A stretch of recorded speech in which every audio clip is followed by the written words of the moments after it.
Hello and welcome to Politically Incorrect, the only show on television that brings India's best-known debaters, Manishankar Iyer and Shapan Das Gupta, head-to-head on the week's big issues. Well, the government's decision to allow foreign direct investment, 51% in fact in multi-brand retail and 100% in single-brand retail, has brought Parliament to a grinding halt. It's united sworn enemies like the left and the Trinamool, the SP and the BSP, the DMK and the Anna DMK. It's also seen crores of traders go on a nationwide bandh. But behind the protests, the politics and the rhetoric, just what are the facts? Will FDI in retail actually bring our economy that much needed boost? Or will it, as Anna Hazare claims, end up enslaving us? We're asking tonight, is the opposition to FDI in retail justified? Or are FDI fears now bordering on paranoia? You can tweet us at NDTV. You can also take part in our SMS poll. Mani, if I can begin with you right away. We've heard all the arguments that global giants could, in fact, end up impoverishing our farmers more. They could put small stores out of business. Are all these fears justified? Because there seem to be adequate safety nets in place. I think you're very lucky that you've heard all the arguments, because I've heard none of the arguments. As a member of Parliament, I'm entitled to listen to a debate on the floor of the House.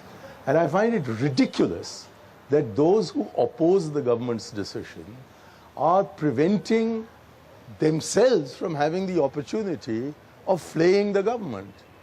And I don't understand why our government is quarreling over words, because at the end of the day, if we lose a debate on such an issue, then the continuance of the government will be in serious doubt.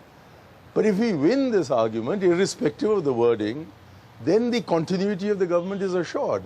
Now, I'm fairly certain that we will win the argument in the sense of win the vote. And therefore, we should be encouraging the opposition to come and make a fool of itself on the floor of the House. And the opposition should be taking advantage of the apparent rifts within the ranks of the Treasury benches to force a debate and at the end of that a vote. But they're so stupid. I mean, we have the worst opposition we've ever had. All of them are suffering from a disease called aluwalitis. And my own solution to the problem is to make SS Ahluwalia the Vice President of India, so that he can't disrupt the proceedings of the House. He'll have to chair the proceedings of the House. So having registered my strong opposition to my inability to listen to all the arguments, let me say that on the substance of the issue, I think all the advantages that we are likely to get have been stated succinctly by the Prime Minister and at somewhat greater length by the Commerce Minister. But they have not had the opportunity of filling out the argument. They've made bold assertions. And these bold assertions need to be filled out.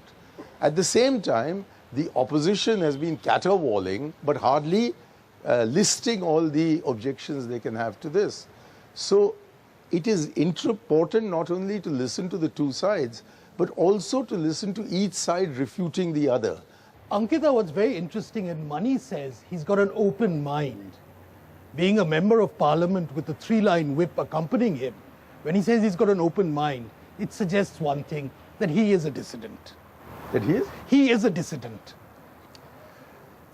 Mani spoke about aluwaliitis.